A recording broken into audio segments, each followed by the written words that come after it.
starting with example number 6.2.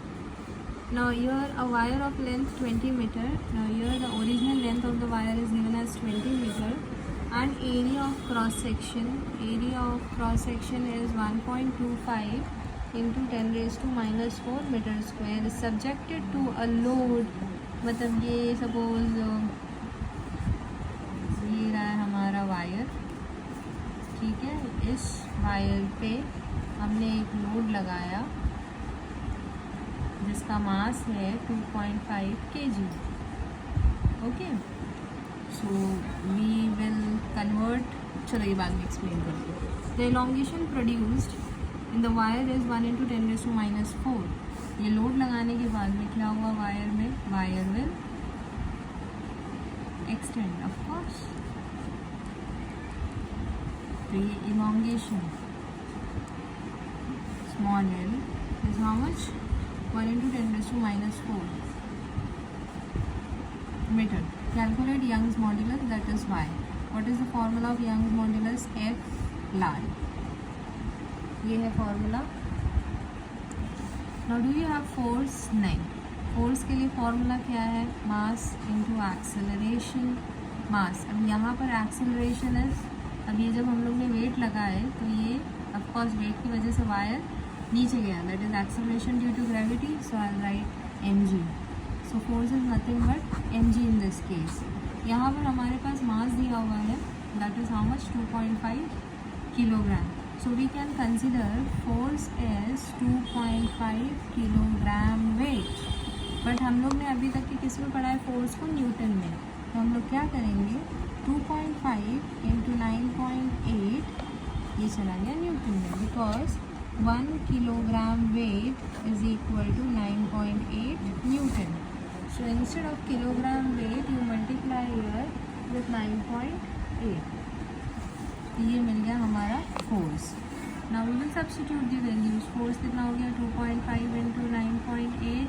Capital L है 20 upon cross sectional area is 1.25 into 10 raised to minus 4 and small l, that is elongation, is 1 into 10 raised to minus 4.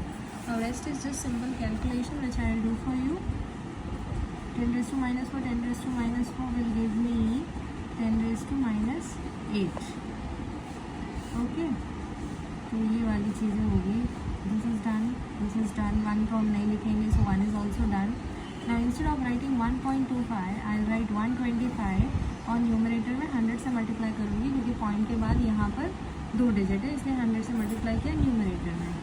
अब numerator की बात देखते हैं. Numerator में 2.5 है, मैं उसको 25 लिखती हूँ. डिनोमिनेटर में 10 से मल्टीप्लाई कर दिया बिकॉज पॉइंट के बाद 1 डिजिट है. फिर 9.8 है तो मैं उसको लिखती हूँ 98. डिनोमिनेटर में फिर से 10 से मल्टीप्लाई कर दिया. तो ये 10 और ये 100 हो गया कैंसिल. ये 20 बच गया. अब ये करने के टाइम पे आप ध्यान से देखेंगे कि आपने सारे टर्म्स ध्यान से कॉपी किए. यूजुअली बच्चे कुछ नंबर्स भूल जाते हैं तो जिसकी वजह से फाइनल में आंसर रॉन्ग आ जाता है. तो let's check whether we have written all the numbers. 2.5 here which we made 25, 9.8 which we made as 98, 20 here it is.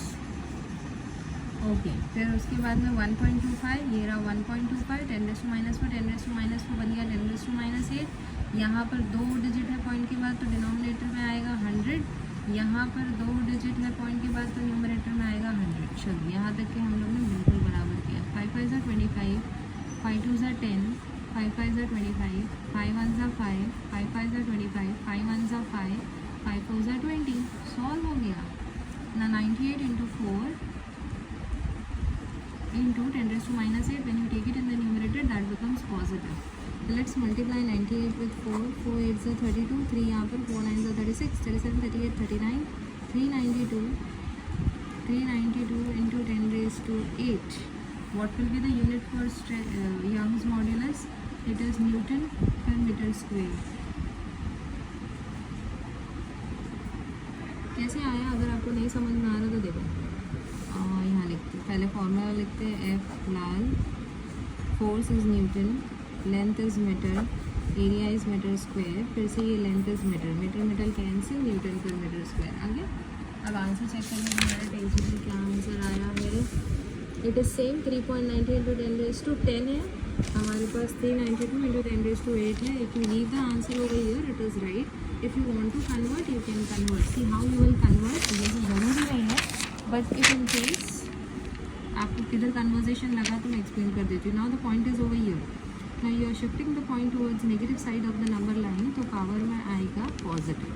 अब कितने डिजिट शिफ्ट कर रहे हैं? 2 डिजिट. तो 3.92, तो यहाँ पर पॉजिटिव थे एंड ऑलरेडी हमारे पास 8 था. तो ये हो गया 3.92 इंटू 10⁻10 न्यूटन पर metre square, which is same as your text book.